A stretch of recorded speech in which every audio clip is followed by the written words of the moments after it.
Bonjour à tous et bienvenue dans votre nouvelle émission Et si on en parlait? Une émission chargée de répondre à vos questions. Aujourd'hui, nous recevons 3 personnes qui vont nous parler du stage en entreprise et de l'alternance. Je vous propose d'écouter leur présentation en images. Hey, comment allez-vous? Moi c'est Virginie. Vous voyez le cadre où on est là actuellement? C'est là où je travaille. Bon, j'avoue, le cadre il est pas ouf, mais c'est pas grave, on va faire avec. Qu'est-ce que j'ai fait pour en arriver là, concrètement? Alors accrochez-vous bien.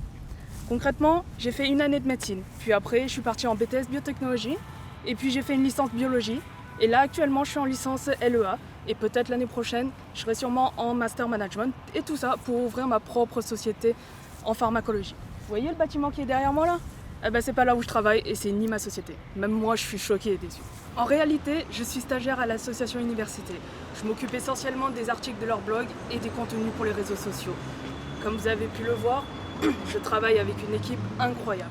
Évidemment, vous avez compris, je suis motivée et je suis portée sur l'entrepreneuriat au vu de mon projet pro. C'est tout pour moi pour aujourd'hui. Voilà. Lui là, c'est moi, Brian Morer. Je suis passionné par le graphisme et le web design. Ce que j'aime dans ce domaine, c'est qu'il me laisse donner libre cours à ma créativité. Ce que j'aime dans mon profil, c'est la polyvalence. J'ai toujours aimé toucher à tout, du coup je fais du graphisme, mais pas que. Je fais du développement de sites web, d'applications, et récemment je me suis aussi mis beaucoup à la vidéo.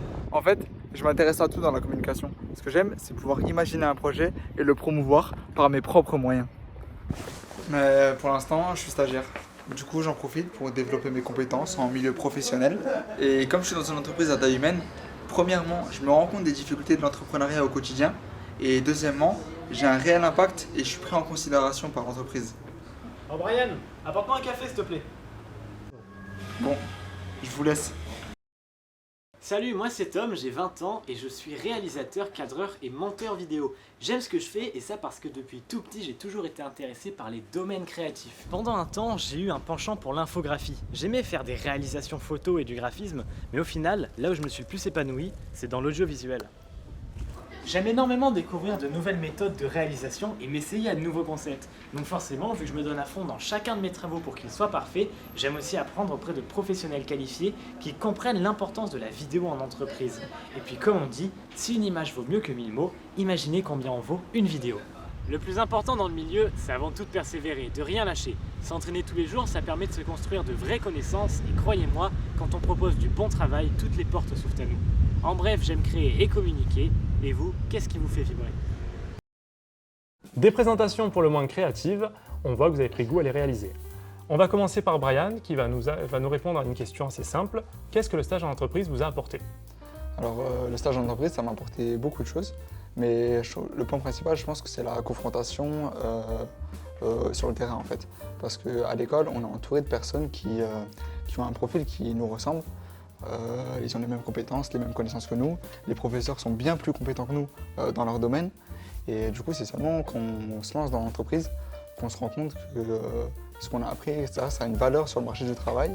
Quand on commence à dialoguer dans les discussions avec les clients ou quand on doit répondre à un cahier des charges, on sent l'impact de ce qui nous a été appris et de ce qu'on peut mettre en œuvre et ce qu'on peut créer. Ensuite, le stage en entreprise, je pense que ce qui est important, c'est qu'on peut y mener des projets plus concrets qu'à l'école. Parce que même si des fois les écoles se démènent pour faire des projets ambitieux, ça va rarement jusqu'au bout. Alors qu'en entreprise, par exemple en tant que graphiste et web designer, quand je réalise un site internet ou que je fais des affiches, etc., quand je me balade dans les rues de ma ville, je peux les voir affichés là ou là et forcément ça fait très plaisir en tant que créateur. Et également sur le CV, forcément avoir une expérience c'est indispensable. Les employeurs ce qu'ils regardent, c'est pas uniquement nos études, c'est aussi nos expériences professionnelles, c'est ça qui les intéresse le plus. Et ensuite en entreprise, ce que j'aime bien aussi c'est l'adaptabilité. Personnellement j'ai fait mes stages dans une petite structure et du coup ce qui est intéressant c'est d'être polyvalent et de pouvoir toucher à divers domaines. Et on a plein de missions différentes en fait. C'est-à-dire que j'ai pu vraiment être polyvalent et même s'il y avait différents projets similaires, à chaque fois j'avais un rôle un petit peu différent grâce au fait que ce soit une petite entreprise. Pour finir, je dirais que le monde dans l'entreprise, ça permet aussi de se faire un réseau. Parce que actuellement, moi, je suis en Master 1 et après mes études, je compte me lancer en tant qu'indépendant, en tant qu'entrepreneur. Et du coup, c'est un réel apport et ça m'apporte aussi une base de mon carnet d'adresses, une base de professionnels, de fournisseurs, de potentiels clients qui vont m'être utiles une fois que je me serai lancé en tant qu'indépendant. Donc est-ce que je comprends, vous recommandez finalement le stage en entreprise? Est-ce que vous estimez qu'à la faculté, vous faites assez de stages? Assez de stages, malheureusement, le Covid a un peu freiné ça. Et aujourd'hui, je vois beaucoup de facultés qui proposent de faire des dossiers, etc., des projets scolaires à la place des stages pour pallier au manque de recrutement, etc. Mais je pense qu'il n'y a rien qui remplacera une expérience professionnelle. Merci Brian. Avant de passer au témoignage de Virginie, je vous propose de regarder une petite pub.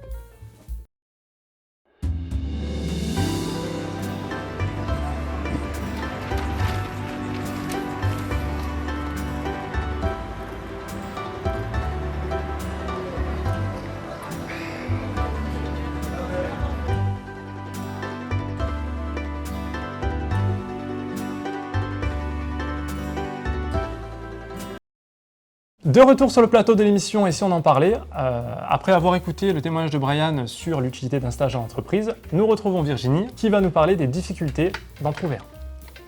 Alors, c'est vrai que c'est un sujet dont on ne parle pas assez, les difficultés à trouver un stage.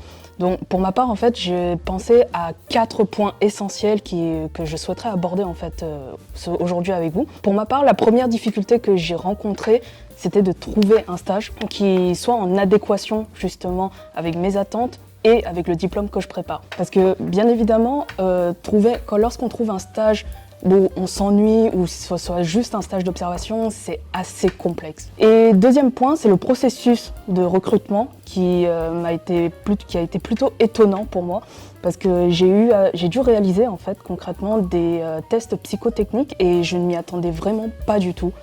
Et le seul conseil que je pourrais donner sur ce point-là, c'est vraiment de se préparer pour les entretiens d'embauche, c'est vraiment bien se préparer. Pour les étudiants en fait qui souhaiteraient justement partir à l'étranger pour leur stage, premier conseil que je pourrais vous donner concrètement, c'est il faut s'armer de patience. Parce que c'est très compliqué de trouver de bons interlocuteurs, donc il faut faire preuve de stratégie à ce moment-là. Donc c'est-à-dire qu'il faudrait plus utiliser les réseaux sociaux comme LinkedIn, et c'est sur des plateformes comme celle-ci, justement, où on peut capter plus facilement leur attention. Et dernier point qu'il ne faut surtout pas négliger, c'est le coût financier et les démarches administratives qui peuvent être extrêmement lourdes pour les étudiants. Donc, par exemple, pour une personne qui veut partir en stage à Londres, il faut compter 1 400 € pour un visa de travail, sachant qu'on n'y pense pas forcément entre le voyage, l'hébergement, la nourriture, etc. Donc ça fait quand même un gros budget. Donc en fait, concrètement, les seuls conseils que je pourrais donner aux étudiants qui veulent partir en stage, c'est s'armer de patience, bien se préparer et surtout trouver des jobs d'été ou des jobs d'étudiants pour pouvoir financer les études par la suite. Merci beaucoup Virginie. Alors moi j'aimerais rebondir sur une chose, vous avez parlé de tests psychotechniques. Alors j'aimerais savoir quelle structure avez-vous effectué votre stage et quel type de tests avez-vous rencontré? Alors au niveau de ces tests, j'ai passé un entretien d'embauche en fait, chez l'association Université à la Seine-sur-Mer.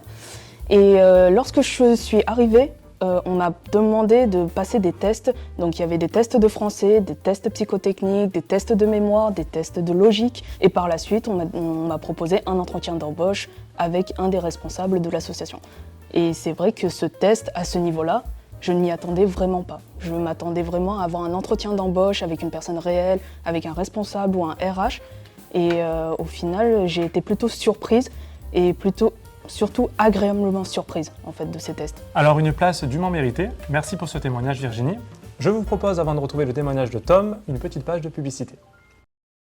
Game like it's nothing, I'm always thankful for something. Don't take for granted, stay humble. Now wake up, it's time to look at the enemy. Look in the mirror if he is no friend to me. It's not working out, maybe it's the chemistry. It's time to break up so I can make a better me. Better believe in your mind, cause it's everything. You can mold, shape, find almost anything. All it takes is some time and some clarity to find your identity. It's mind over everything.